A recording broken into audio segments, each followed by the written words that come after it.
Repito, buenas tardes a todos, espero que todos estéis bien. Es una profunda alegría poder comenzar este curso, que espero que nos sirva a todos de transformación. Antes de empezar, un par de instrucciones técnicas. Todos debéis tener, mientras no lo utilicéis, el micrófono apagado para no introducir ruido en la charla. El vídeo se aconseja que lo tengáis encendido, pero si alguien tiene algún problema para tenerlo encendido, pues por supuesto lo puede mantener apagado. También, si alguien desea hablar, si os fijáis en la parte de abajo de vuestro aparato, tenéis un simbolito que es como un corazón. Entonces, si abrís ese simbolito, aparecen una serie de emoticones y uno de ellos es levantar la mano. O sea, tenéis que darle a levantar la mano para que yo sepa que deseáis hablar a lo largo de la charla o luego en el comentario que hagamos. Y bueno, por lo demás, yo creo que nada más. Este es un curso que ha sido solicitado y con todo el corazón atendido por la Sangha de Iparesea. También hay bastantes participantes aquí de la Sangha de Espíritu y Zen, y también otras personas que no están vinculados a ninguna de ellos. Todos nosotros, en la experiencia que tengo de entrevistas que he hecho con prácticamente todos, hay una práctica profunda de silencio y también un anhelo del fondo del corazón por avanzar en esto, ¿no? Por lo tanto, vamos a partir de ahí como punto de partida. ¿Cuál es el objetivo de este curso? Lo que no es un repaso teórico académico de la mística de Occidente. Dijéramos, eso es legítimo, pero sería otro ámbito de desarrollo. Lo que tampoco es un discurso desde la racionalidad, desde la comprensión de conocimientos. Es más una charla dharma. Para aquellos que tenéis experiencia de lo que esto significa, no hace falta explicar más, pero sería una conexión desde el corazón y desde la experiencia. Y conlleva también este curso un estímulo, yo diría que incluso una provocación a la práctica. O sea, quien atienda este curso encontrará en él un reestímulo, una reconexión con la práctica que ya realizáis. Por eso en el curso se incluyen otro par de cositas, como es el acompañamiento personal opcional, para los que entre vosotros lo habéis pedido. Algunos ya de entre vosotros ya lo hacéis conmigo, otros pues empezaréis ahora. Y ya aprovecho para decir que daré este fin de semana las primeras citas para este acompañamiento personal. Y también terminamos el curso con una práctica de silencio, como no podía ser de otra manera, vinculándonos a la práctica habitual de zazen diario que hace la Sangha de Espíritu y Zen a las 9 de la noche. Espero no resultaros muy pesado en lo que os tenga que decir, pero si en algún momento queréis interrumpirme, ya sabéis, al corazoncito lo abrís y levantáis la mano, y con eso inmediatamente interrumpimos.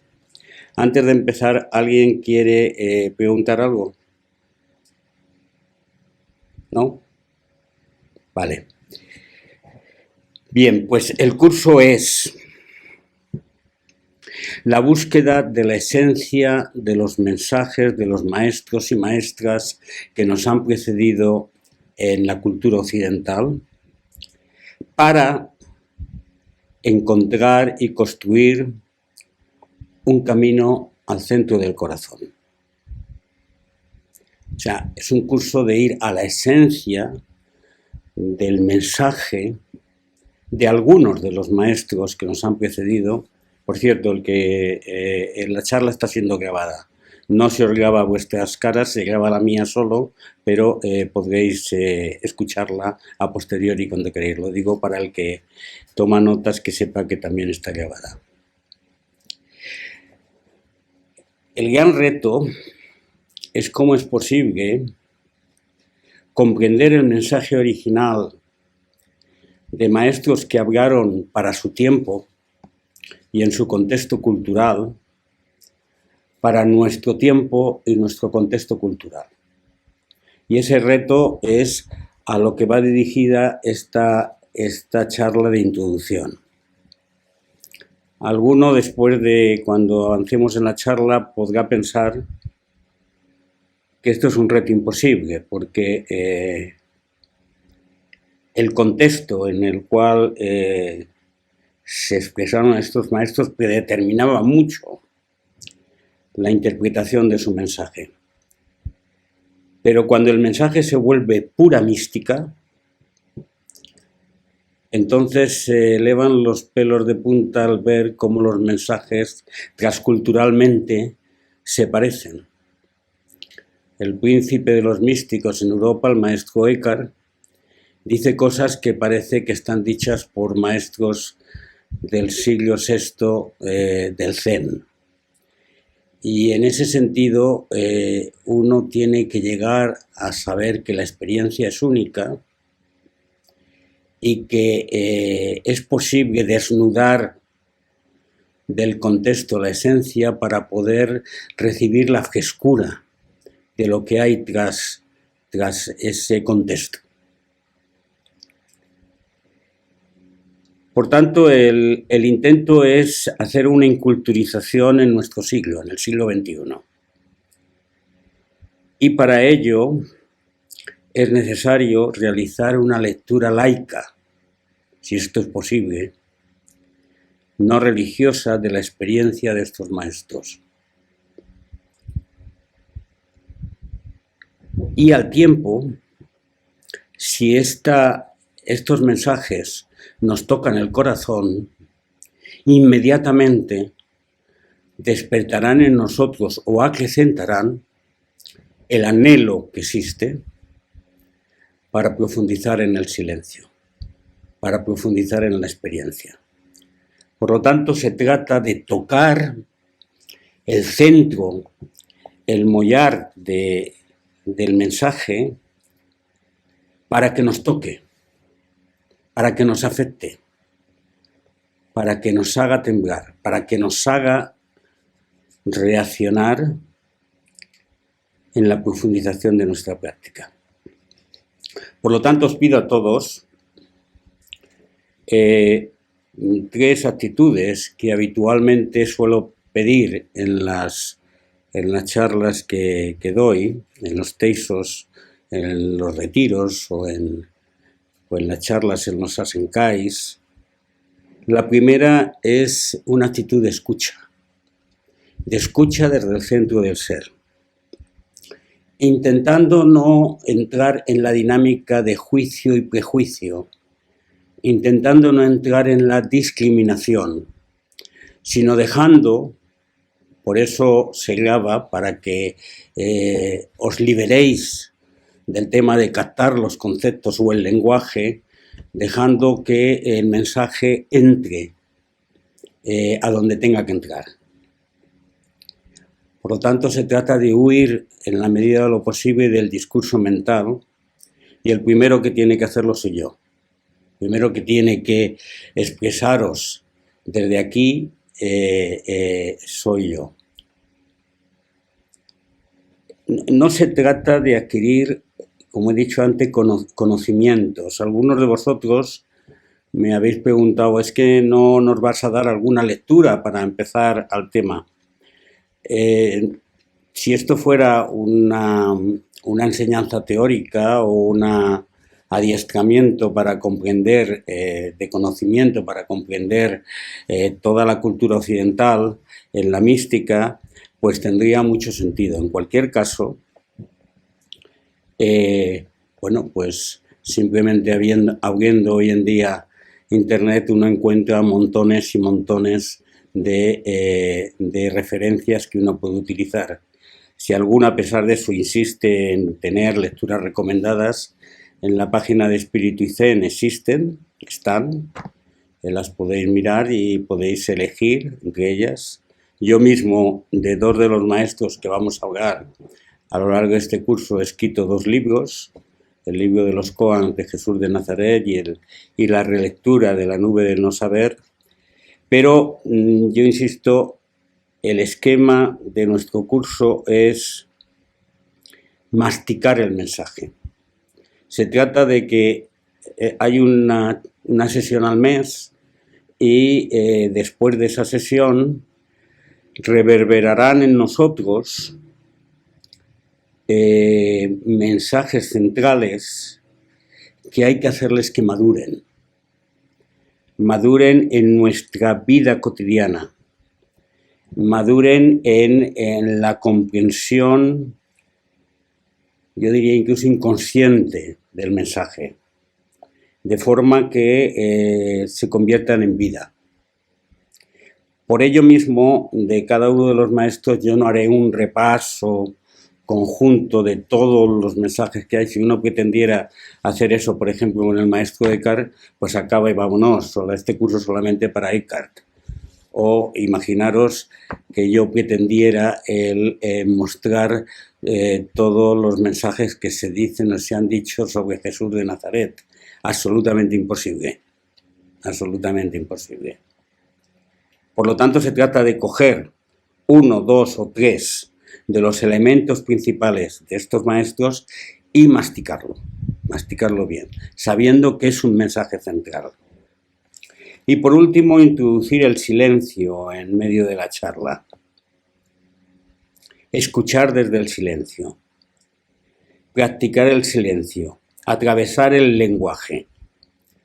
Esto a veces, y especialmente cuando lo hacemos así, a través del ordenador, pues es más difícil, porque si me tuvierais presente, pues incluso mis movimientos, mi energía, mi dinámica, me serían también forma del mensaje. Por eso hay bastante gente que no le gusta nada esto del ordenador. Pero desgraciadamente hoy os estoy hablando desde Siria. Algunos de vosotros estáis en Galicia, otros estáis en Vitoria, otros estáis en San Sebastián, otros en Bilbao, otros en Madrid. Y bueno, pues esto también es la magia de lo que tenemos. Por lo tanto, las limitaciones tenemos que verlas. ¿Cuál es la situación de nuestro mundo? Por ahí hay que empezar. Tenemos que tomar conciencia de la crisis existencial de civilización y de cultura en la cual estamos situados hoy. Es posible que a lo mejor a principio del siglo XX los de la generación del 98 pensaran en el mismo sentido, pero lo que no cabe ninguna duda es que nosotros se nos han caído los sombrajos de prácticamente todo lo que sostenía la cultura dominante del siglo XX. Se nos han caído los sombrajos ideológicos, religiosos. Nuestro mundo sufre, está en crisis, el calentamiento global se acelera, las guerras se desarrollan y podríamos decir que nos enfrentamos en esta generación a un cuestionamiento de la supervivencia humana. no es exagerado esto que digo, y lo sabéis. Por lo tanto, hay que situarse ahí, hay que situarse en ese esquema. Mientras eso ocurre, hay una ola de intolerancia, de dogmas, de primitivismo en el comportamiento humano, de xenofobia, de exclusiones, de estímulo de las diferencias, que nos hacen pensar que los mensajes antiguos, ¿para qué nos van a servir en esta situación? Pero paradójicamente al tiempo surge un hambre de espiritualidad. Surge también olas profundas de mensajes de espiritualidad sin creencias, de prácticas más y más por todas partes, buscando comprensión y salidas. Y mientras esto ocurre, al menos en Occidente, el dominio del egocentrismo es la clave fundamental de nuestra cultura. ¿Qué nos pueden decir los maestros del medievo, los maestros del siglo IV, del siglo VI, del siglo XVI, del siglo XIV, sobre todo esto? ¿O cómo podemos interpretar su mensaje de tal manera que nos dé una comprensión, no una solución, una comprensión de la existencia humana en nuestro tiempo? Debido al tiempo que tenemos en nuestro curso, tenemos que hacer nuestro recorrido en 5 charlas, si no contamos esta. Con lo cual, tenemos que reducir mucho el horizonte de lo que sería el recorrido de la mística en la cultura occidental. Pero no me quiero resistir, sobre todo para el que de alguna manera quiera tener un esquema de esto, en hacer un recorrido de nombres de todos los que han aportado a diferentes momentos de la historia elementos centrales en la comprensión de la experiencia mística. Ese es un recorrido simplemente de nombres. Luego ya nos quedaremos con los que aquí vamos a tratar. Agustín de Hipona, Dionisio de Alejandría, los padres del desierto, Bernardo de Quiraval, Tomás de Aquino, Ricardo de San Víctor, los vitorinos. En Inglaterra, el anónimo del autor de la nube, Richard Rolle de Hampole, Juliana de Norwich, y con ella todas las beguinas de Europa. Walter Hinton. En Alemania, el maestro Eckhart y sus 2 discípulos, Taulero y Enrique Susson. En Flandes, obviamente, Jan van Ruysbroek y la beguina Hadewig d'Amberes, una de las principales. En Italia, Jacopone de Todi y Catalina de Siena, y por supuesto Francisco de Asís. Y en España, Juan de la Cruz y Teresa de Jesús. Con este listado podríamos haber tenido un curso que nos durara 2 años con charlas cada 15 días, pero como he situado antes de qué trata el curso, pues creo que con el repaso de Jesús de Nazaret, del autor de la nube, del maestro Eckhart, de Juliana de Norwich y de Juan de la Cruz, pues realizaremos nuestra agenda de curso.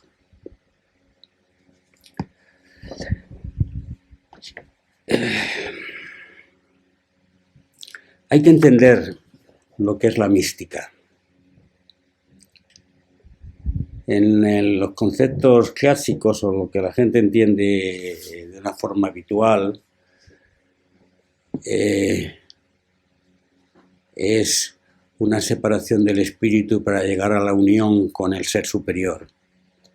Esa definición a mí no me gusta y yo la reinterpreto, y ahí empezamos a hacer este esquema, como la experiencia directa, la conexión directa con la esencia de la vida.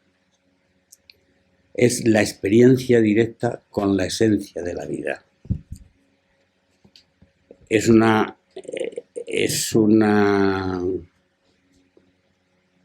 definición que ya de entrada elimina eso que hemos llamado antes unión mística.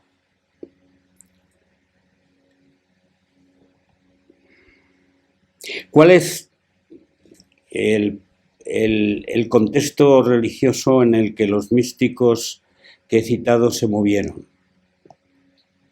Hay un elemento central, que es el teocentrismo. Todo el esquema cultural en el medievo cristiano, pero todo el esquema cultural del misticismo occidental se mueve desde la centralidad de la creencia en un Dios otro. Entonces, el pretender extraer la experiencia de estos maestros desde el no teocentrismo es una de esas tareas que he dicho antes que quizás se antojan imposibles. Porque todos los grandes maestros, quizás la excepción pueda darse en Eckhart, parten del dualismo, de la existencia de la criatura y del ser superior y del recorrido hacia la unión. Y esto es común a todas las religiones patrísticas.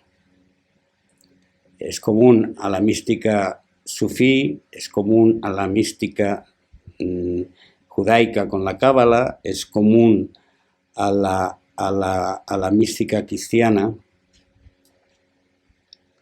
Y junto con esto hay otro elemento que sí es un elemento central, que ha predeterminado la psicopatología de la humanidad en Occidente, que es partimos de la culpa, partimos de la insuficiencia de la criatura, de la insuficiencia nuestra.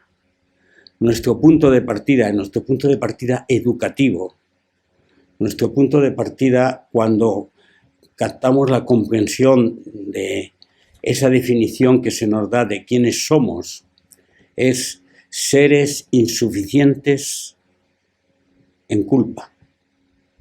Llevamos encima de nosotros el peso de lo que en la tradición ortodoxa antigua se consideraba el pecado.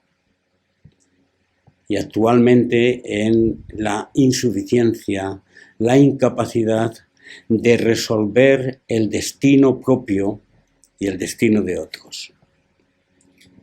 Porque la culpa es el mito de la humanidad caída, separada del ser superior, separada del Dios otro y necesitada de ser rescatada. Este mito que se extiende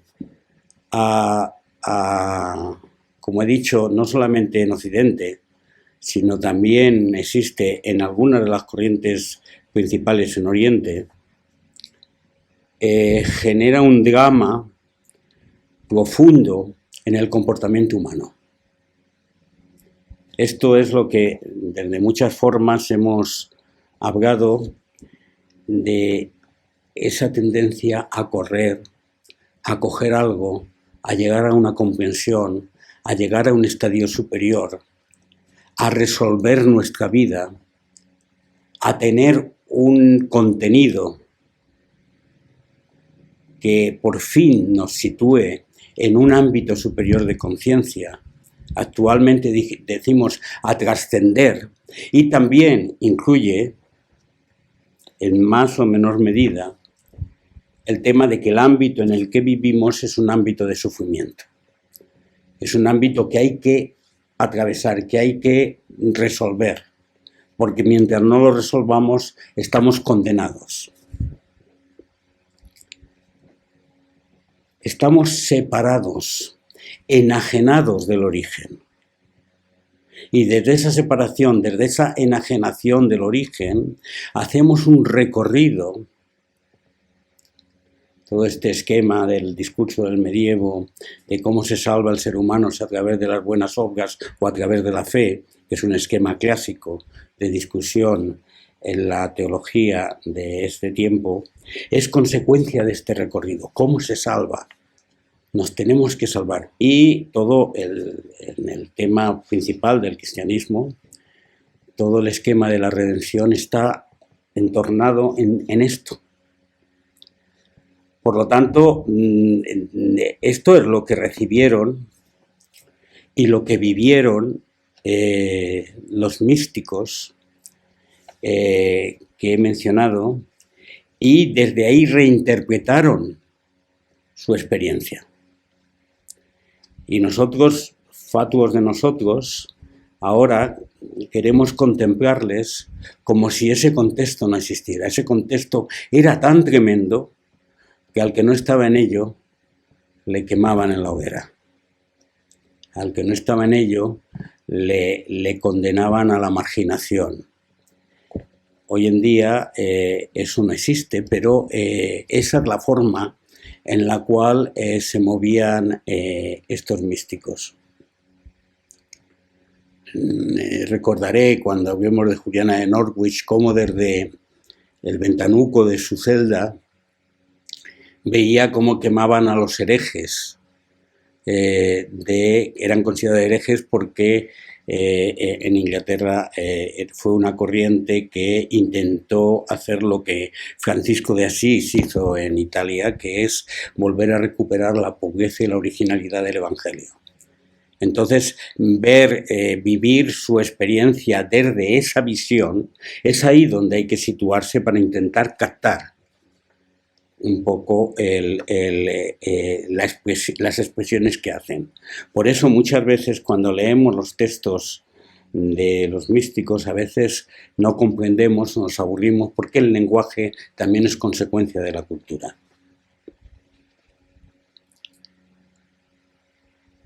¿Cuál es el salto nuestro?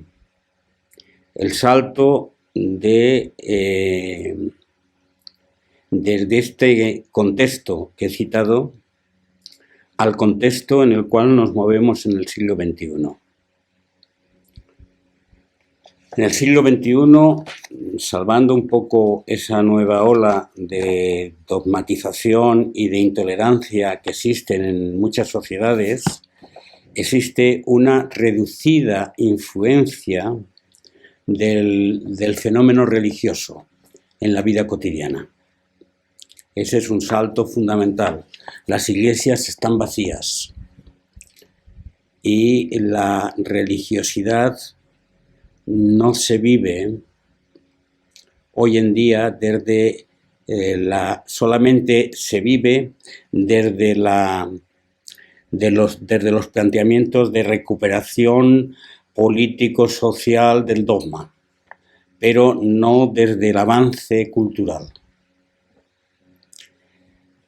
Pero también vivimos una cultura que María Corbí diría de depredación, de competición. Y la depredación está basada en un elemento central de nuestra cultura, que es el egocentrismo y la individualidad. Esta es la influencia principal. El gran reto que tenemos en nuestra práctica es el fenómeno que viene a llamarse el ego, la egocentración, la superación de la estructura de individuo, porque esto es un elemento central de nuestra cultura, que lleva al consumismo, que lleva a la competencia, que lleva a la identificación separada de los propios intereses, que lleva al tribalismo, que lleva a las dinámicas de limitación, de diferencia.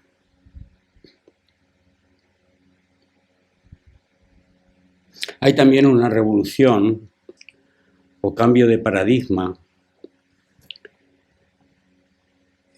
Solamente hace falta nombrar a tres grandes figuras del siglo XX, Darwin un poco anterior, Einstein o Heisenberg, para entender cómo se ha caído por completo todo el armazón científico-técnico que existía anterior al siglo XX. Esa ruptura lleva a poner en tela de juicio referencias fijas. A través de la revolución científico-técnica del siglo XX nos hemos resituado en la centralidad del humanismo frente a la centralidad del teocentrismo anterior. Y, por último, también lleva a la secularización, al esquema de que no nos hace falta para vivir ese Dios otro. Y el otro elemento que al menos nosotros tenemos que contemplar desde los que se llaman a sí mismos espirituales es la mirada hacia Oriente, como si todo lo bueno viniera de Oriente.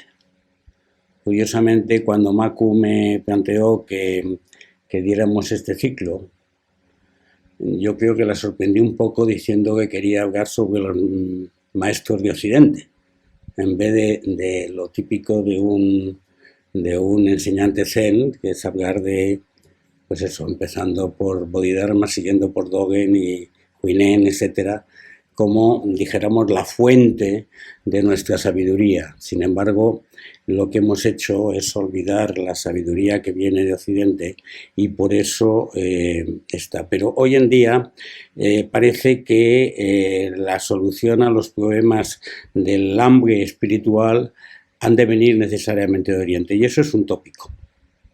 Y tenemos que intentar recuperar esto. Existe una riqueza profunda, y solamente con oír los nombres que he citado antes, esa riqueza se percibe en esos mensajes. Pero ¿cómo comprender esos mensajes desde una perspectiva laica?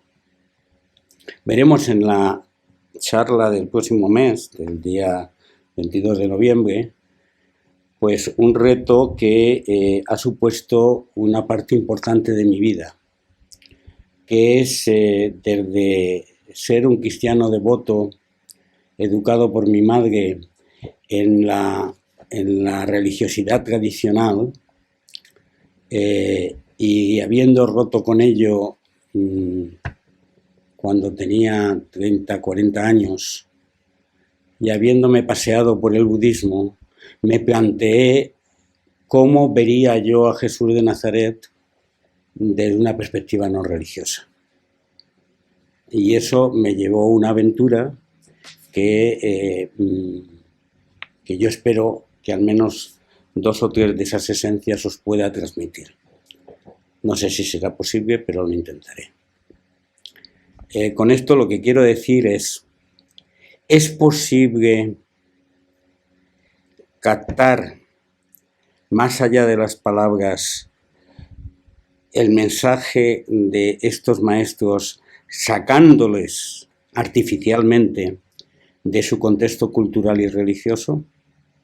¿Es posible captar el mensaje del maestro de Galilea, sacándole de la estructura mitificada de divinización que tiene la cultura cristiana? ¿Es posible esto?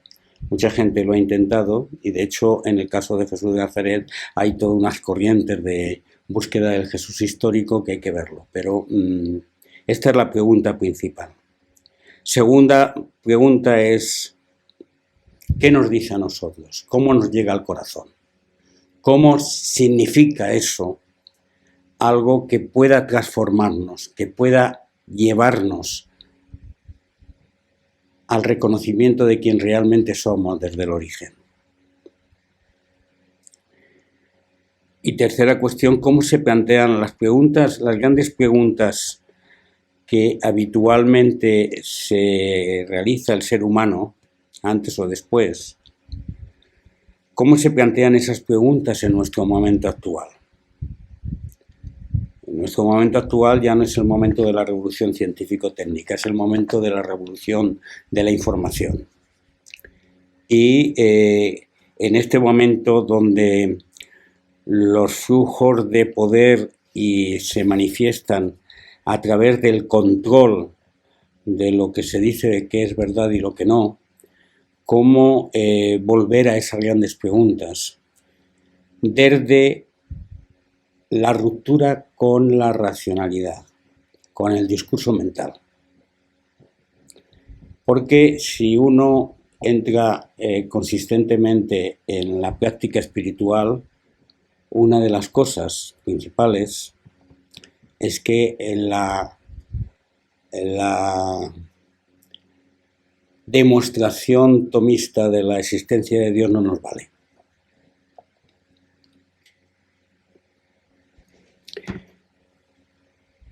¿Cómo sería entonces? Como veis, estoy haciendo un decurso por lo que serán elementos comunes de nuestras charlas de los próximos meses. Pero yo consideraba que esta charla era fundamental para entender, para situarse en el elemento común, en la línea trayectoria del conjunto del ciclo. Veo muy serios, ¿eh? No sé si es que estáis en esto o no estáis. Pero bueno, ahora os tocará a vosotros hablar y me diréis, Pedro, pero qué tonterías has dicho. O me diréis que no.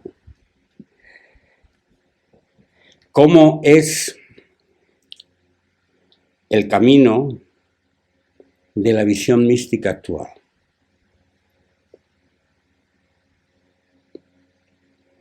Un elemento central, y esto vale para cada uno de nosotros y para todos nosotros en conjunto.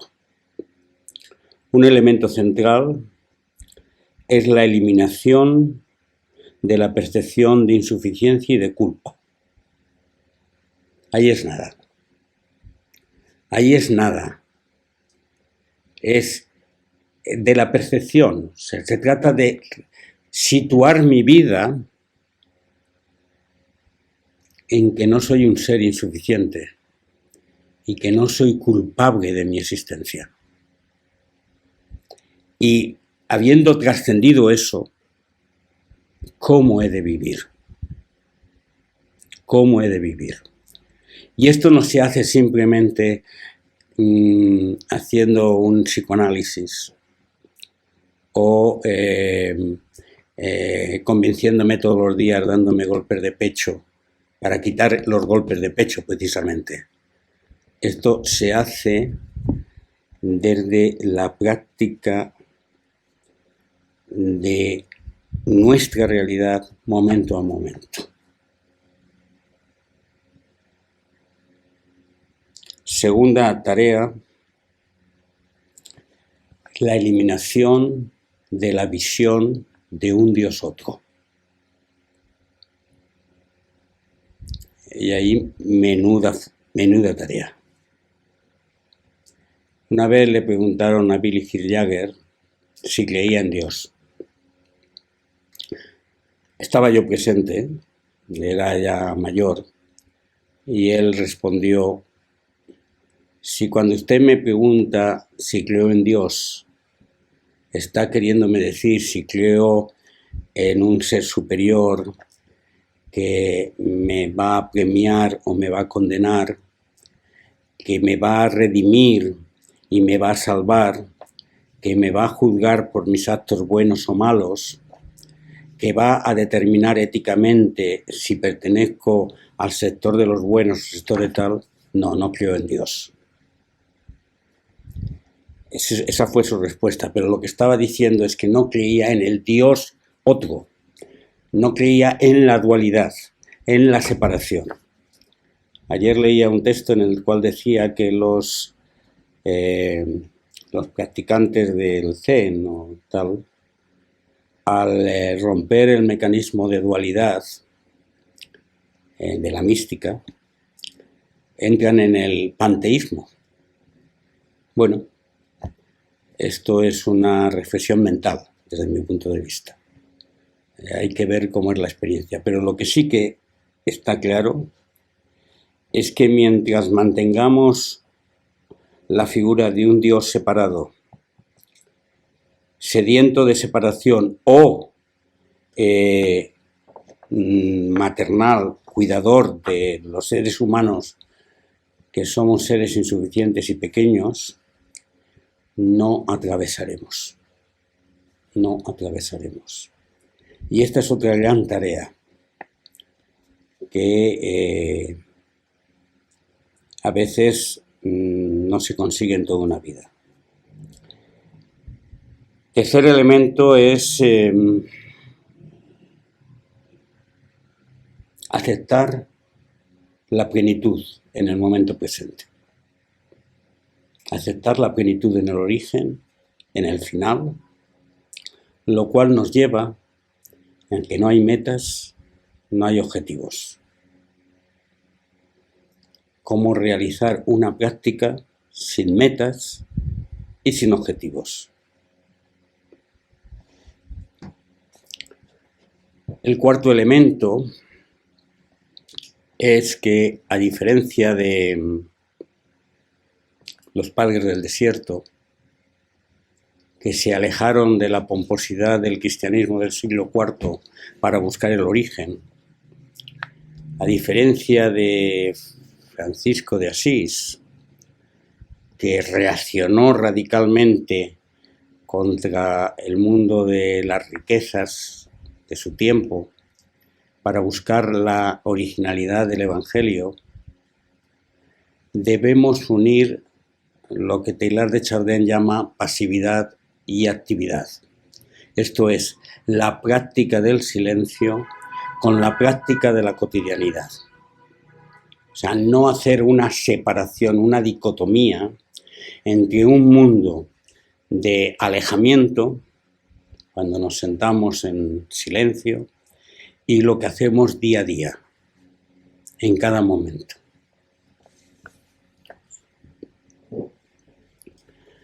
El quinto elemento es la integración de la experiencia individual y la experiencia colectiva. Dice el Mahayana, nadie se salva solo. Nadie hace el recorrido solo, nadie hace la práctica solo. Por lo tanto, la prueba del algodón del espiritual de nuestro tiempo es que esa persona está integrada en la sociedad, está comprometida en la sociedad. El sexto elemento es aceptar la interconexión de todo lo que existe.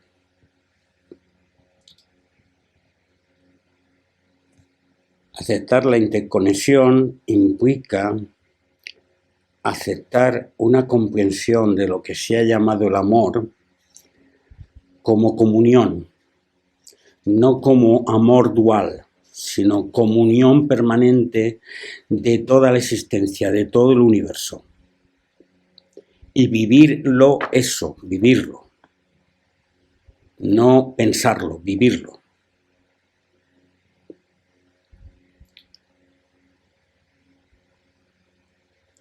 El séptimo es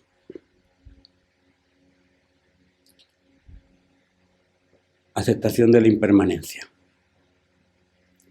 de que todo lo que aparece desaparece, de que el cambio es lo único que permanece.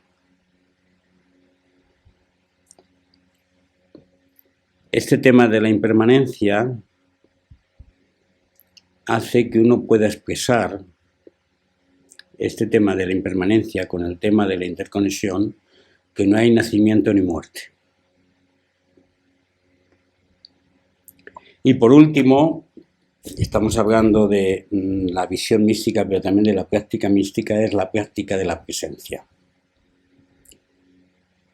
Captar la manifestación radical de este momento, la incorporación completa a este momento, en cada ser, en cada instante.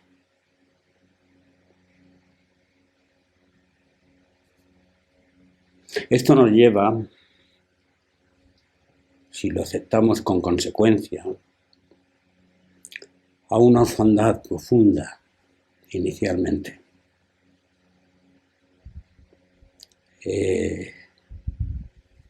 Quizás con la referencia de ese Dios otro, que a veces nos amaba y a veces nos castigaba, que era nuestro padre de referencia, vivíamos mejor. Ahora ya no está. Y eso es un drama psicológico profundo que mucha gente no acepta. Esto nos lleva también a que no existe elementos de referencia fijos en el plano teológico, metafísico, ideológico o de comprensión de la propia experiencia. La fase central en esto es la fase del Bodhidharma de no lo sé, como respuesta principal a quién es aquí.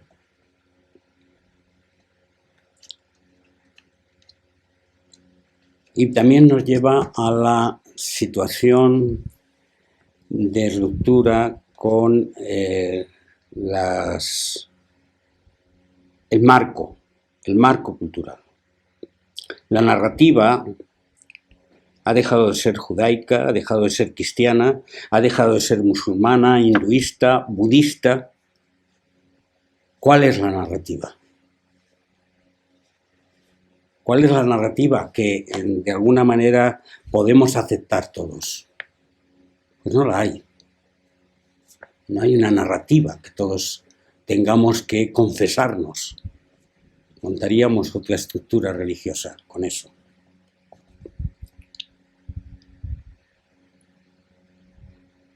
Insisto pues que cuando ahora repasemos los mensajes centrales de los místicos,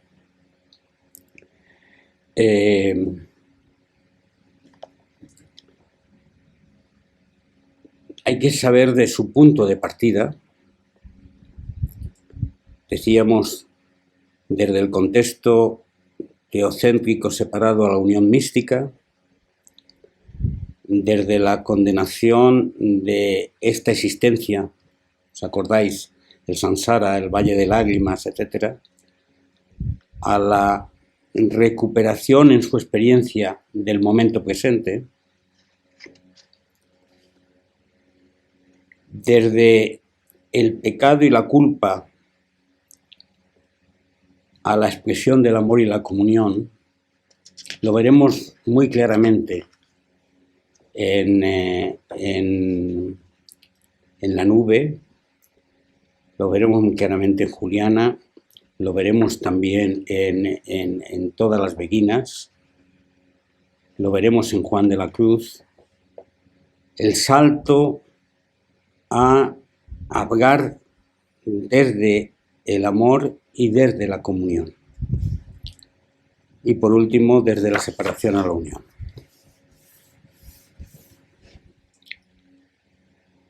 Un pequeño discurso por la diferencia entre lo que hemos expresado de la mística occidental y la oriental, para que de alguna manera tengamos un poco la diferencia. Aguantáis 10 minutos más, ¿no? Vale. La mística oriental es menos individualista, porque parte desde una cultura más colectivizada. Y esto marca una diferencia. En general, salvando pues algunos elementos del hinduismo y del Vedanta, no existe un dios patrístico como elemento de referencia. Luego hay una influencia profunda en muchas de las corrientes del yoga en la India y del taoísmo o daoísmo en China, que referenciaron mucho los procesos de... Allí no se llaman místicos, por cierto, pero los procesos de comprensión de la esencia, de la naturaleza esencial, etc. También quiero citar la conexión que actualmente existe entre el llamado budismo original y el budismo pragmático de, por ejemplo, Goenka, etcétera, que entre medias hay como un budismo dogmático que se desarrolló entre líneas, pero hay la recuperación también en este momento del llamado budismo original. Y por último, la síntesis que el Zen realice entre el mensaje original del Buda, el taoísmo y la llamada práctica separada hoy en día en muchas de las corrientes de la religión, práctica separada de la religión. Y por fin, en Oriente no se habla de amor, no se habla de comunión, pero se habla de gran compasión, para comprender un poco este tema. Si todo va bien, entonces al año que viene podemos hacer el recorrido por la mística oriental, pero si todo va como debe ir. No puedo resistirme a decir que en el plano de lo que es entendido como Zen, que todos sabéis que pues viene de la escuela de Diana, que luego se llamó Chan, y que luego en las diferentes transmisiones son Tien, Zen, son las transmisiones que se han realizado. Hay algunos de estos elementos. Primero, experiencia de no-dos. Segundo, ruptura de la práctica discriminativa. Tercero, plenitud desde el origen. Impermanencia, todo cambia. Y experiencia de la presencia. Son los elementos que yo citaría como elementos de la práctica del Zen, al menos tal y como yo lo entiendo.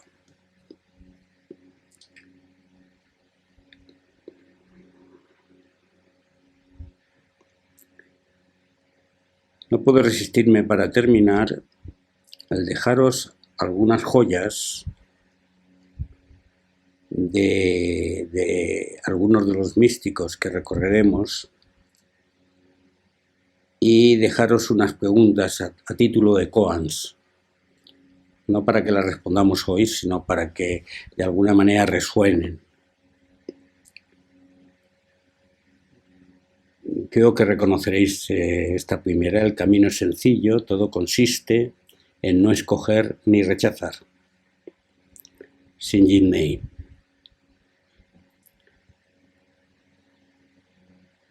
Venir a ser quien era cuando no era. Maestro Eckhart. Todos los seres son perfectos. El Buda. Amaos los unos a los otros como yo os he amado. El Jesús.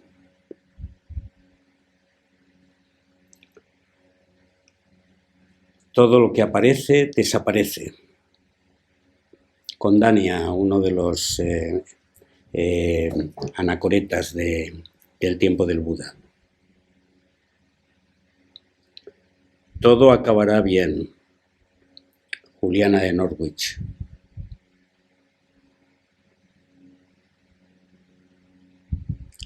Lo que no puedes alcanzar con el entendimiento, lo alcanzarás con el amor.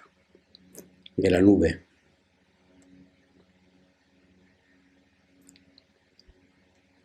Amar es dejarse siempre. De Juan de la Cruz.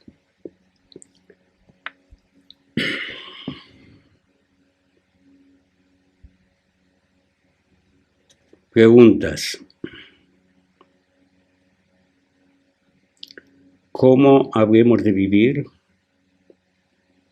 sin ser culpables y sin necesitar ser salvados?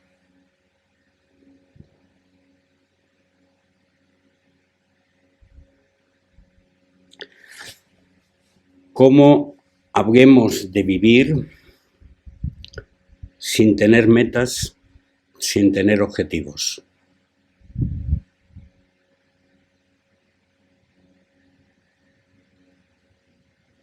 Si no hay un otro, ¿cómo puedo amar?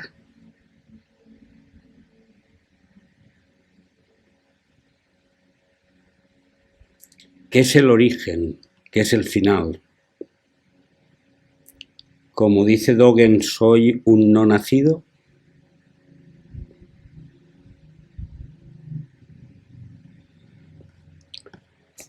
Si no hay nada que pueda llamar mío,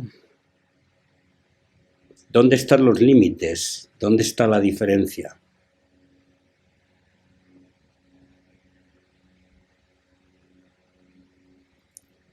Si Dios no es otro, ¿qué es? Si lo es.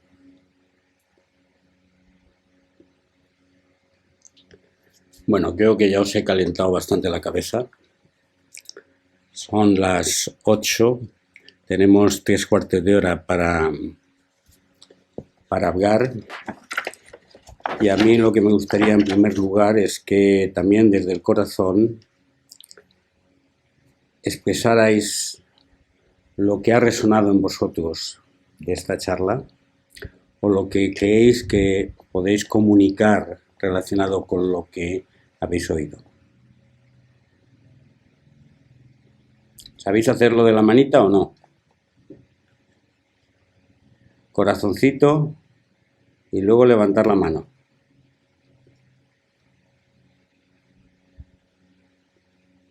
A ver, ¿quién empieza?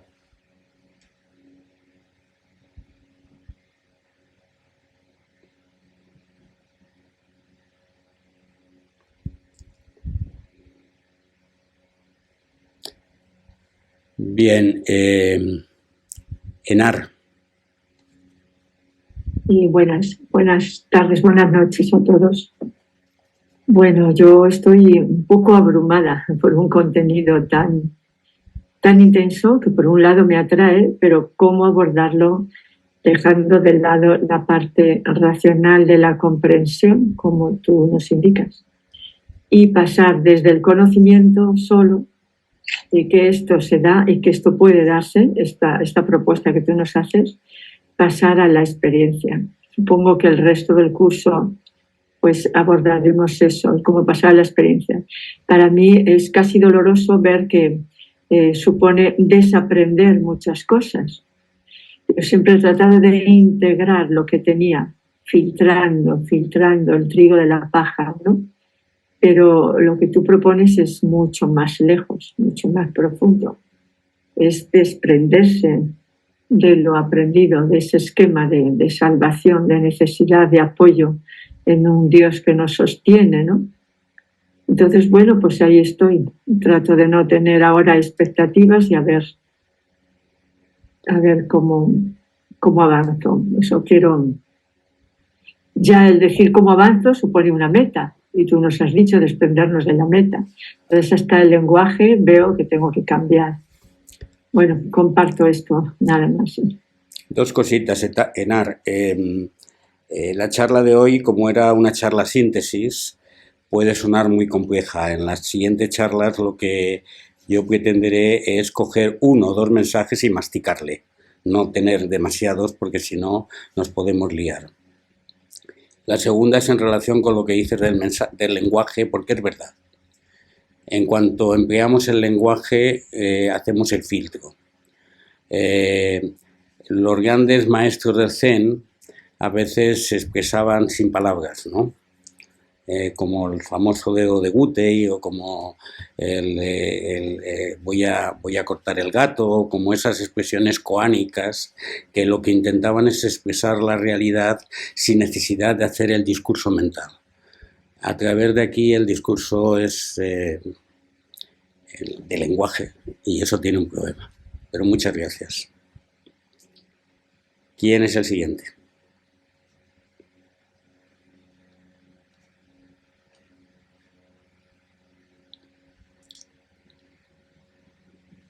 Si no levantéis la mano, pregunto yo, ¿eh?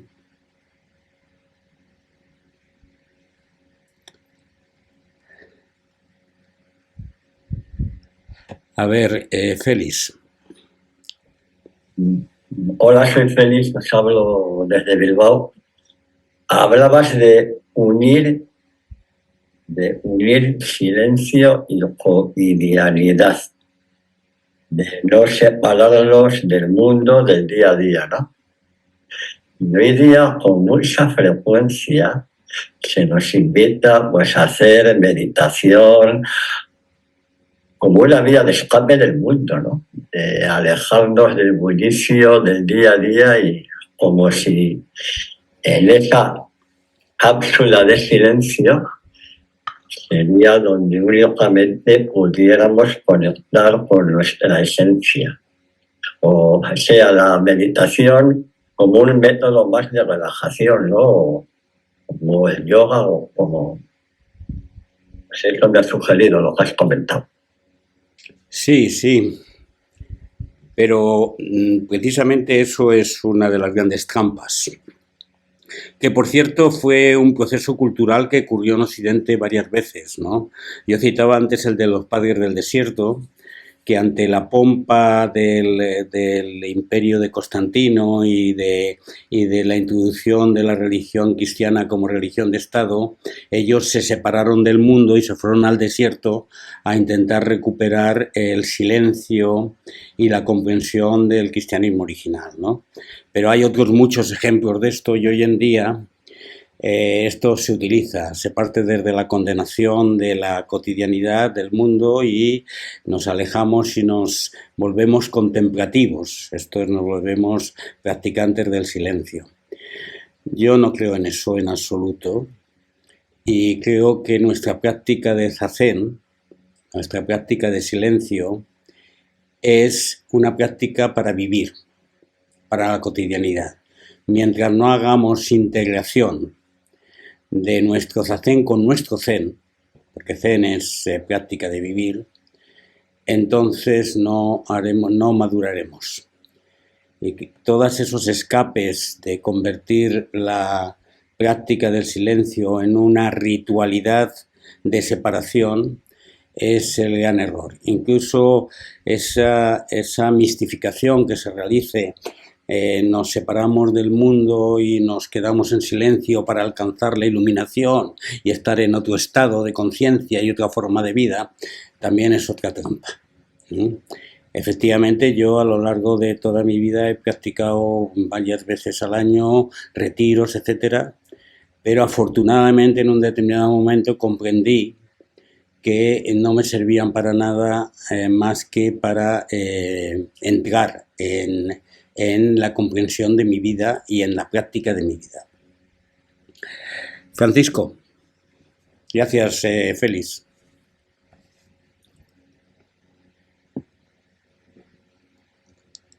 No se te oye, Francisco, tienes que darle al micrófono. A ver, ¿ahora se me oye? Sí, ahora sí. Ahora sí. Siguiendo un poco con lo que ha dicho Félix y con lo que has continuado, yo siempre he creído que la práctica, que había cuando la práctica se hace con profundidad, o se adquiere una profundidad en la práctica, luego equivale, cuando uno está afuera, en lo cotidiano, afuera, equivale un poco, esa profundidad equivale a una especie de apertura, de receptividad, de comunión, que lejos de apartarte, lo que hace es acercarte. Entonces, si la práctica en sí es profunda, tú te das cuenta, ¿no? Tú te das cuenta de que ha habido una profundidad. Y cuando estás fuera, inmediatamente hay un cambio, porque hay una especie como de... es como si fuera una balanza, ¿no? Que de repente ha dejado de estar en cierta posición y al cambiarse cambia todo. Entonces, solamente decir eso, que eso es lo que yo creo, ¿no? Que muchas veces en la práctica uno no llega a nada porque está muy liado ahí en la mente y realmente cuando estás fuera no cambia nada.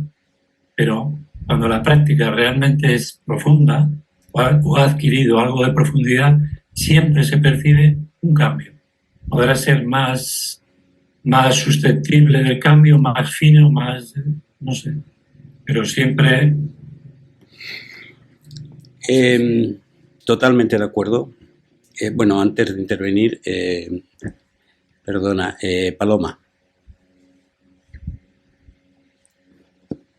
Dale al micrófono.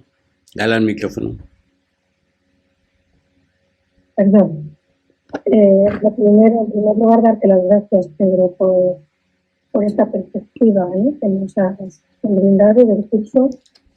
Y a mí también, igual que a Félix y a este último compañero, lo que más me resuena es este tema, ¿no?, de cómo vivir la práctica, cómo aunarla con la vida cotidiana. Y es para mí un tema recurrente, ¿no? Para mí, si lo divino no se da en lo humano, no se da. Es verdad que en retiros y en cursos se oye comentar lo que ha dicho Félix, que es como escondernos, como refugiarnos, como marcharnos, ¿no?, ausentarnos. En mi experiencia humilde, ¿no? Y no se produce esto. Y no sé por qué, a mí me sirve de conexión con la vida y con el otro, ¿no? Como aunarlo todo, ¿no? Y insisto en ello. Yo creo que si no tenemos esta experiencia de humanidad unida a lo divino, pues es muy difícil. No se trata de huir, sino de estar, ¿no?, y de actuar, no tanto refugiarnos en el silencio como actuar y vivir desde esa actitud silenciosa del silencio. Sí. Ya lo habéis dicho, era ahondar en ello porque es algo que siempre me conmueve mucho y me llega mucho. Bien, sí, muchas gracias. Estoy de acuerdo totalmente. Quisiera hacer una matización en el tema de intentar comprender la práctica del silencio como la entendía Dogen. No es una práctica para llegar a ningún sitio, es la manifestación de ese sitio. Es la manifestación de la vida esencial. Por lo tanto, es volver al hogar en esa práctica del silencio, pero que no sirve para nada si ese volver al hogar no reverbera en nuestra vida cotidiana. Por lo tanto, es bueno entenderlo como también una práctica para aprender a vivir, en gran medida. Digo esto porque muy acostumbrados en nuestra cultura a utilizar el tema de la, entre comillas, oración, o el tema de los ritos, o el tema de tal como un mundo sagrado separado, en nuestro caso sería todo lo contrario. Nuestra vida real es la cotidianidad. Y cuando podemos parar, cuando podemos quedarnos quietos, entonces esa comprensión de nuestra vida real se hace más transparente y nos alimenta. Y como decía muy bien antes, me parece que ha sido, a ver, ¿quién ha sido? Ha sido Francisco, la retroalimentación continua entre la cotidianidad y el silencio es la forma de maduración. Maduración sin metas ni objetivos, y ahí surge el koan. ¿Cómo hacer eso sin ir a ninguna parte? Venga. Perdón. Tú nos... Perdón, porque no sé levantar, no encuentro el corazón para levantar el dedo o las manos. Venga, Luz. Así que, ¿puedo? Sí, claro. Vale, muchas gracias. Primero, agradezco profundamente este momento.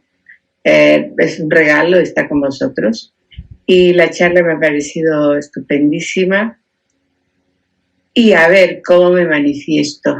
Yo creo que todo lo que has dicho lo puedo llevar a mi vida cotidiana desde mi práctica cotidiana del silencio. Porque la culpa, la separación y todo viene de la zona mental. En cambio, si yo voy al silencio, a la meditación, al sasen o lo que sea, que lo importante es que yo practique el silencio acallando mi mente, que es la que me dice lo que me han dicho. Tú eres esto, tú eres el otro, tú no vales, tú tal, tú eres extranjera, ya lo digo yo. Tú eres extranjera, tú eres tal, tú eres cual. En cambio, yo creo que toda la maravilla que nos enseñas, desde mi punto de vista, lo puedo ejecutar en la vida cotidiana, lo puedo implantar en mi cotidianidad para que mi entorno, para contagiar a mi entorno eso que somos, eso que soy, en unidad. Si no hago mi silenciamiento cotidiano, no puedo, porque la locura mental, si normalmente cuando empezamos a meditar cuando empezamos con el silencio, para no pronunciar la palabra meditar, cuando empezamos el silencio, sí, podemos tener la postura del silencio. Por ejemplo, en la iglesia podrán estar la gente ahí en la iglesia ahora, pero hasta el cura, cuando está haciendo la misa, ¿en qué estará pensando? Pero no es porque sea malo, sino que no nos enseñaron. Y ahora, con esta maravilla del Zazen, precisamente debemos centrar nuestra atención en lo que somos la pura vida, que somos ese aliento que entra y sale, y desde ahí gobernamos. Nos dieron un instrumento que se llama mente para vivir, resulta que ella nos lleva a trancas y barrancas. Y si no silenciamos, no podemos aplicar estas maravillas que nos enseñan y tantas cosas. No, yo creo que es muy importante el silenciamiento, meditación o como se le llame. Si se hace desde el corazón, porque desde el corazón es la única manera en que uno puede evolucionar. Si no, si todo es intelectual, no lo llevo a la práctica y por ende, pura paja. Entonces, mi entorno me exige coherencia entre lo que digo y hago. Yo misma me doy cuenta cuando me equivoco, porque claro, ahora ya no se reconoce el error, pero es que si me equivoco, rectifico si procuro, ahora, al menos ahora que estamos en cambio de paradigmas, en descubrimientos, ya no somos ese ser independiente e individual, como le estás diciendo, somos uno con todo lo que existe, con Dios y todo lo que existe.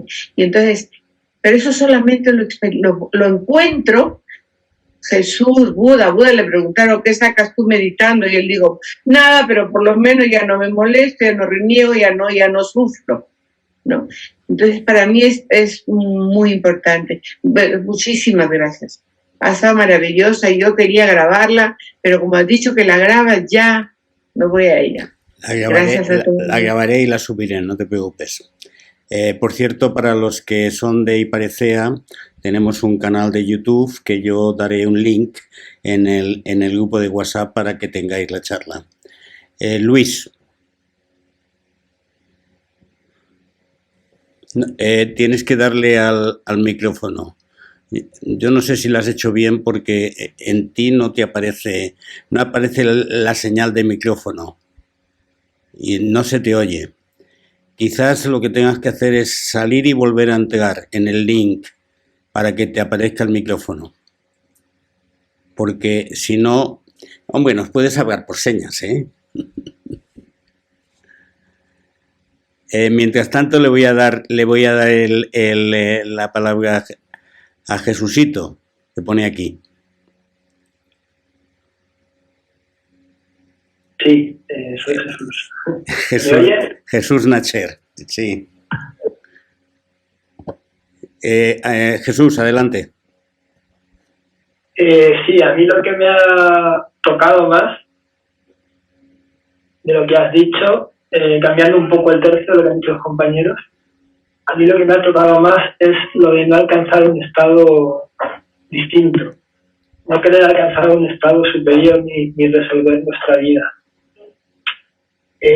Porque me veo como que estoy ahí, como que estoy intentando alcanzar un estado superior y resolver de alguna manera mi vida, y se me cortocircuita un poco la cabeza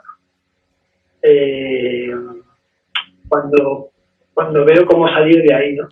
No sé muy bien cómo. A lo mejor es simplemente caminar, o practicar.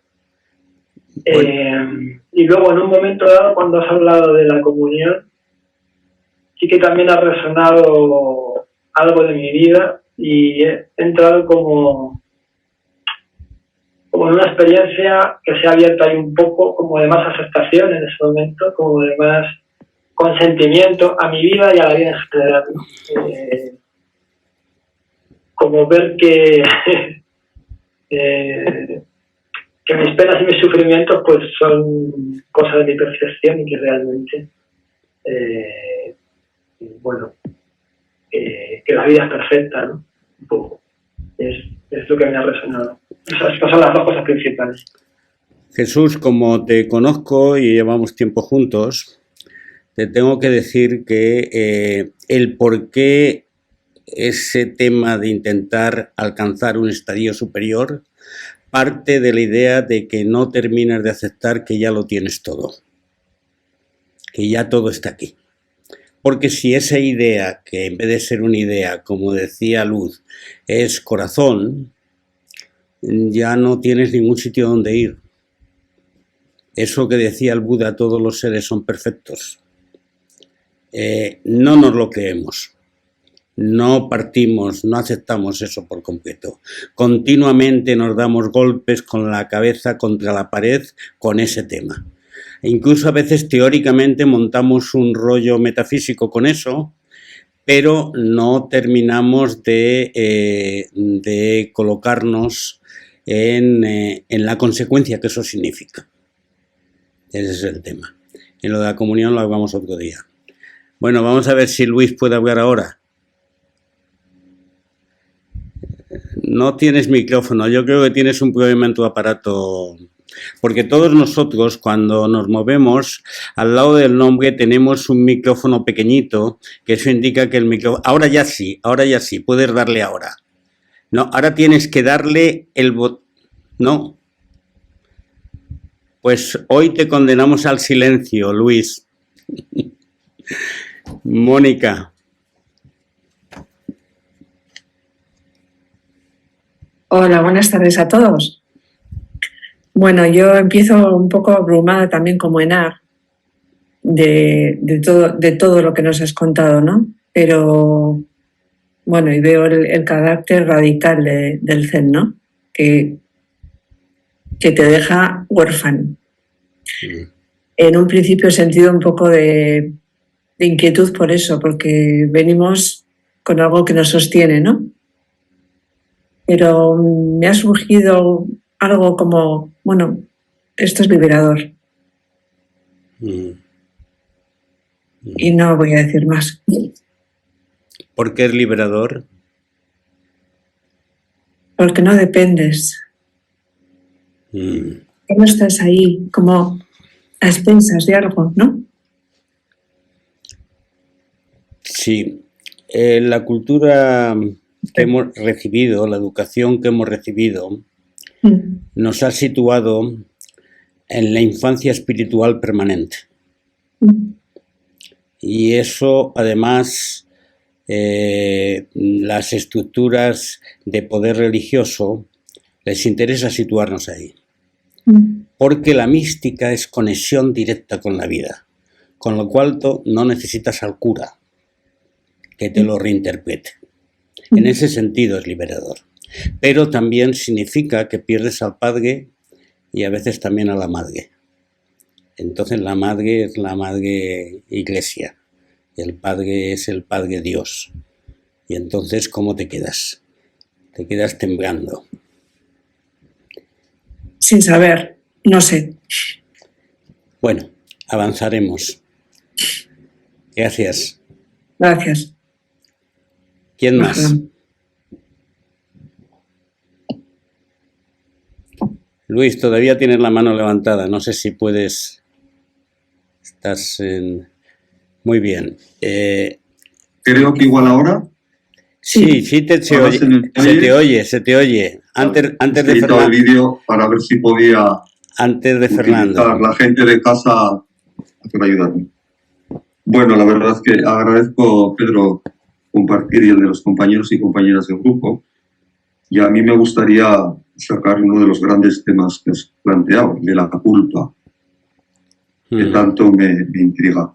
Hombre, no sé cómo vivo la culpa, pero sé que hay algo que me ayuda mucho. Estar más en el presente.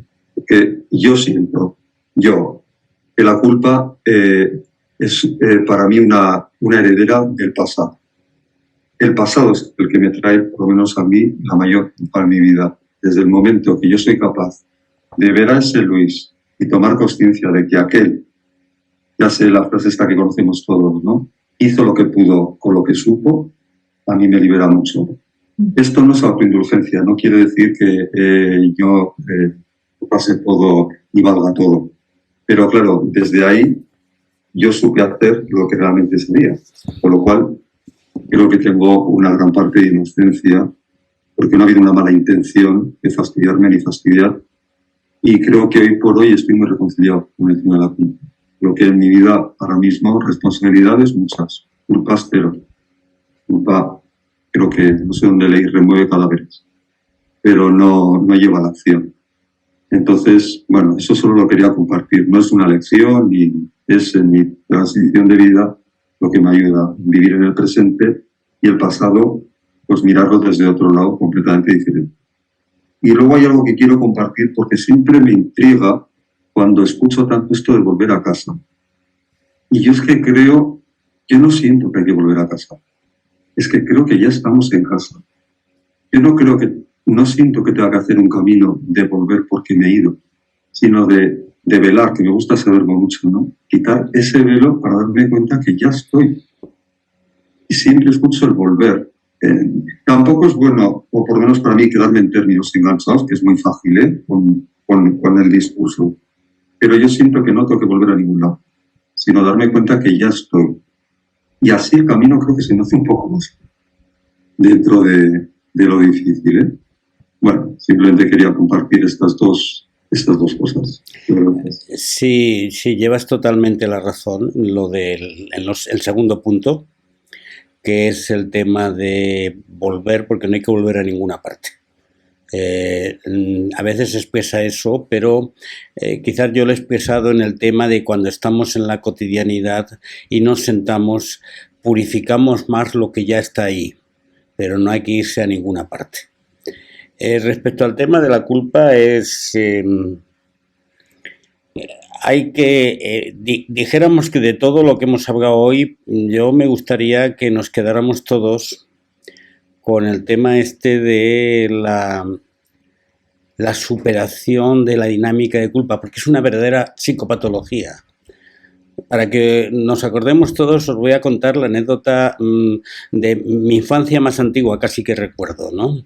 Cuando tenía yo 8 años y mi madre, después de darme un zapatillazo, me hizo ponerme de rodillas con los brazos en cruz pidiéndole perdón a Jesucito por haberme portado mal. O sea, todo nuestro proceso educativo está basado en que hay algo que tenemos que resolver, que tenemos que romper.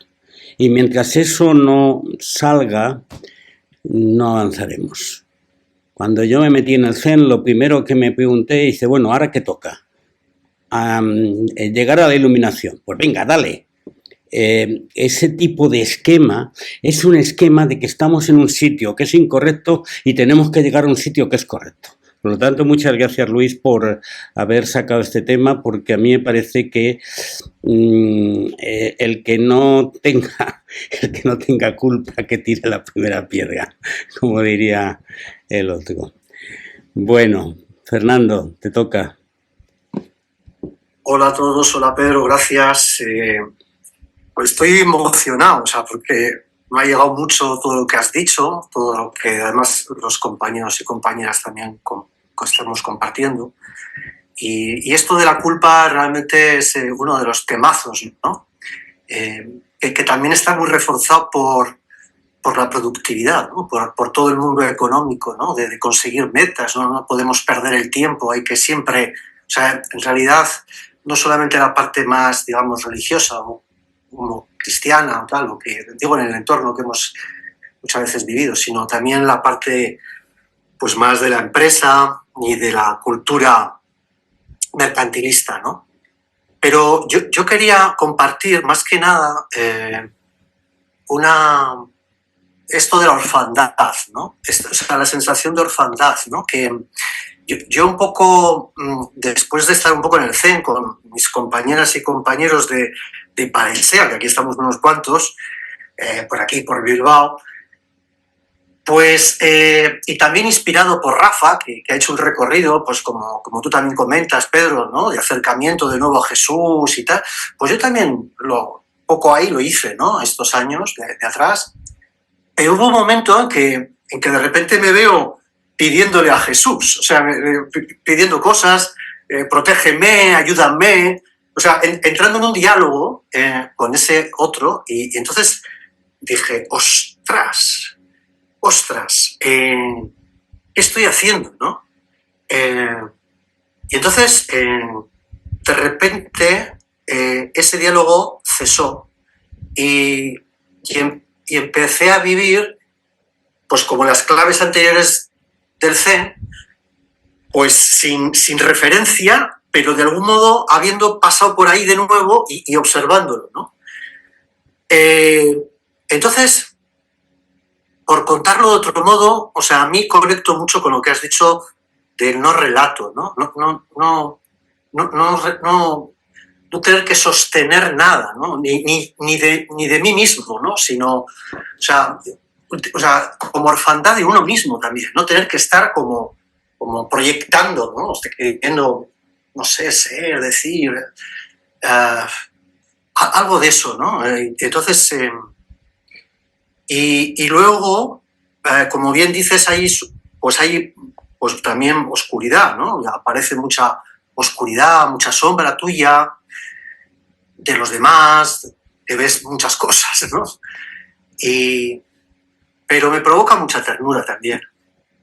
Últimamente me provoca mucha ternura y observar lo necio que somos, ¿no? O sea, que soy yo o que somos, que repetimos.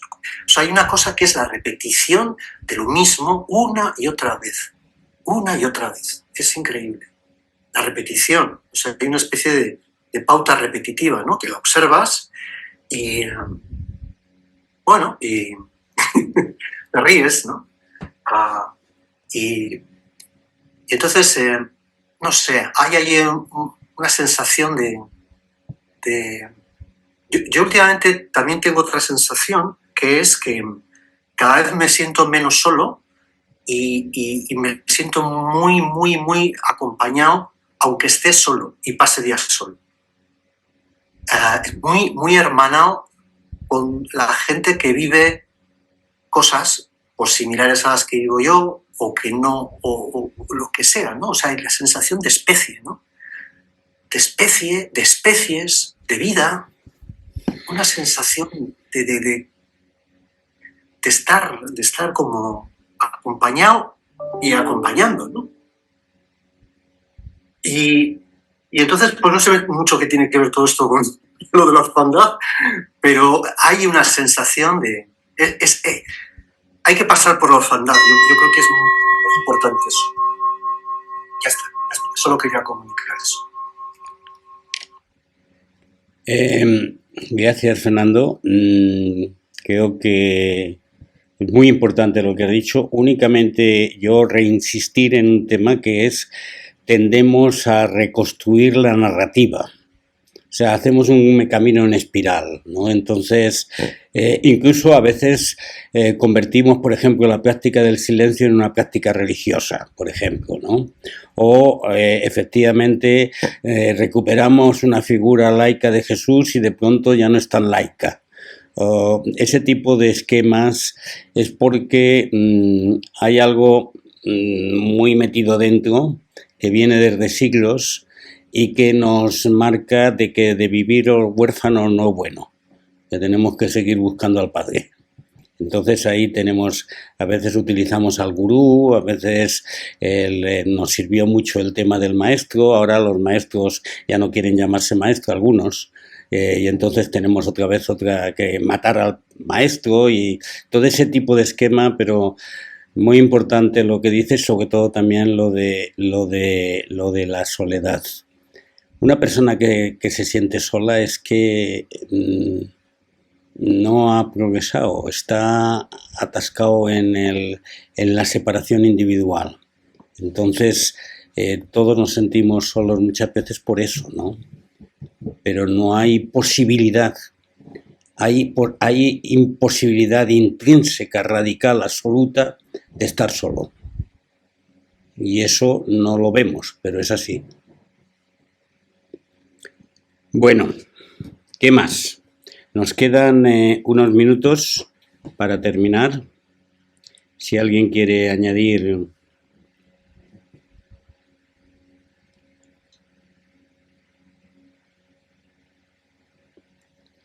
A ver, Francisco. Tienes que darle al micrófono, Francisco. Ahora, ¿no? Sí. Bien, a falta de costumbre. Me he quedado un poco con lo de insuficiencia y frustración, y eso me lleva a pensar pues que estamos siempre muy metidos en la mente, y eso es fruto de la mente, ¿no? Y entonces, de lo que se trata es encontrar el camino hacia el corazón, poder salir de la mente. Entonces, el tema de los koans me parece muy interesante en principio, porque parte de ahí, de la propia mente, y como que da un salto, ¿no? Encuentra un camino para salir fuera de la mente. Yo que vengo un poquillo del mundo del yoga, en el yoga, por ejemplo, hay muchas técnicas y hay muchas formas de intentar crear una especie de giro en la mente para poder salir de la mente. Cosa que yo aquí en el Zazen no conozco todavía. Me parece que se centra mucho en la respiración, ¿no? Sobre todo. Y yo encuentro que para la respiración necesito muchas veces una motivación extra, especial, ¿no? Mientras que como que hay muchos más caminos, ¿no? También, que se puede jugar con la mente para salir fuera de ella. Eso por un lado. Y luego ya, con referente a la culpa, yo veo la culpa desde sobre todo la veo como el error que uno comete, ¿no? Sobre todo cuando en la relación con los demás. Cuando uno tiene un trato con los demás, entonces, frente a que no llegas, tienes como esa culpa de que no llegas bien a la persona porque no captas bien su mensaje, porque no estás suficientemente abierto, y eso cuando se crea un diálogo con la persona, finalmente queda ese rastro que te atrapa del pasado, precisamente por no haber estado muy presente en el momento, y entonces si te das cuenta y reflexionas un poco, ves como que hay muchos errores, ¿no? Errores precisamente por esa falta de presencia. Entonces, eso es lo que yo veo que se convierte en un hábito que es muy difícil salir de él, ¿no? Porque, claro, porque no estoy muy presente, caigo en el error. Y como caigo en el error, me siento culpable. ¿Culpable de qué? De no estar a la altura de la circunstancia. Muy bien, Francisco, muchas gracias. Muy, muy sabio. A ver, Álvaro. Hola, buenas tardes a todos, muchas gracias. yo quisiera exponer un poco algo que me ha resonado, que es el no tener objetivos, el no tener metas, ¿no? Se me hace complicado cuando para realizar este curso o en todo el proceso de transformación en la práctica, uno busca la meta, o yo busco la meta, el objetivo de desprenderme del ego, de desprenderme de los pensamientos, de desprenderme de ese personaje creado, ¿no? Y me choca, ¿no? O sea, el cómo no tener esos objetivos, ¿no? No tener esa meta, ¿no? Para vivir en este momento presente de la forma más esencial o básica, ¿no? Veo en el curso una aventura, ¿no? Una aventura personal, un reto de ver cómo otras personas, esos sabios que nos han precedido y sabias, cómo viven ese desprendimiento, ¿no? Cómo viven ese desapego y esa entrega a los demás, ¿no? Has empezado tu charla haciendo una alusión al mundo en el que vivimos, ¿no? Este mundo lleno de muchas crueldades, ¿no? Guerras, egoísmos, egocentrismo, individualismo. ¿Cómo puedo yo vivir en este mundo, ¿no? tan lleno de tanta codicia, de tanto barbarie, ¿no? Y por ejemplo veo en el ejemplo de las beguinas o de otros sabios que vas y sabias que vamos a ver gracias a ti, cómo eran personas diferentes en su momento, ¿no? En esos contextos culturales, ¿no? Como las beguinas, unas mujeres impresionantes, ¿no? Contraculturales, que hicieron algo con esa fuerza, con esa energía, con ese amor, ¿no? Y eso es el objetivo que yo quiero, ¿no? Quiero tener el objetivo de tener ese amor, ¿no? De encontrar en mí ese amor y ese desapego, ¿no? Ese desprendimiento de mi personaje, ¿no? Y buscar esa esencia, ir a esa esencia, ¿no? A estar o volver, ¿no? A ser yo en mi esencia, ¿no? Bueno, no sé, igual me enrollo un poco, estoy un poco nervioso, pero bueno, muchas gracias por dejarme explicarme, o si me he podido explicar, no lo sé. Álvaro, muchas gracias a ti. Únicamente decirte que si vivieras ya sin metas ni objetivos, ya te habrías desprendido. Digo por el tema del objetivo de desprenderte. Enar. Sí, quedan pocos minutos. Voy a tratar de ser muy breve, ¿no? Respecto a la culpa, yo también vengo de un sustrato cristiano, nuestra cultura occidental, que luego rechacé, y después de 38 años en un recorrido a través del yoga, he tratado de integrar de nuevo la cultura cristiana con el yoga, y veo que a veces es tema de lenguaje. Lo que el yoga hablaba de conciencia, nos habla de expansión de la conciencia, desde la conciencia de nuestro propio cuerpo y también de nuestros errores. Y cuando decimos errores hablamos del llama y niyama. Uno de ustedes, uno de vosotros, hablaba de esos errores, de no estar presente cuando puedo herir a otra persona o a mí mismo. Entonces, eso es responsabilidad. Yo creo que sí. Ahora mismo me remueve un poco lo de soltar la culpa, porque quizá la culpa que nos imponga otro desde fuera, sí, pero la autorresponsabilidad yo creo que sí que es un signo de madurez. A lo mejor también tengo que quitarme este concepto, porque has hablado de las guerras, y las guerras tendríamos que ver cuál es el origen de las guerras. Un día de estos hablaba con mi hijo de 34 años y me decía: tú siempre me has hablado de la pureza, la ingenuidad de los niños, la limpieza. Dice: yo he vivido una infancia donde he experimentado la crueldad dentro de los niños. Así me decía él. Entonces yo trato de comprender eso, a ver cómo, sin el sentimiento de culpa impuesto desde un castigo, desde fuera, pero sí la responsabilidad de que yo me puedo equivocar, no solamente porque es un error con buena intención, sino a veces con mala intención para herir a otro, o para asaltarme, o por envidia, o para manipular. O sea, hay muchas cosas, ¿no?, que puedo ver, y eso en el yoga se llama el pratyahara, ¿no?, que es la gestión de las emociones, de los pensamientos y los sentimientos, para no meterte goles, creer que estás ya hecho, que estás ya terminado y hay cosas ahí sin resolver. Entonces, no sé si esto entra dentro de los nuevos paradigmas de este curso o tendré que quitármelo, pero no, la responsabilidad... Eso me da certeza. La responsabilidad no te la quites, por favor. La culpa sí, la responsabilidad no. Precisamente el camino de maduración en la espiritualidad es tomar responsabilidad de la propia existencia en este momento. Entonces, en este sentido, a veces se confunde una cosa con la otra. Pero gracias, porque ya has tocado otro punto que también saldrá más adelante.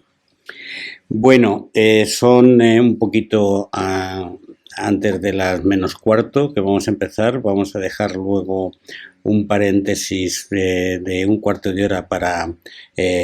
conectaremos con el otro enlace que tenéis en 5 minutos para meditar durante media hora de 9 a 9 y media todos los que podáis.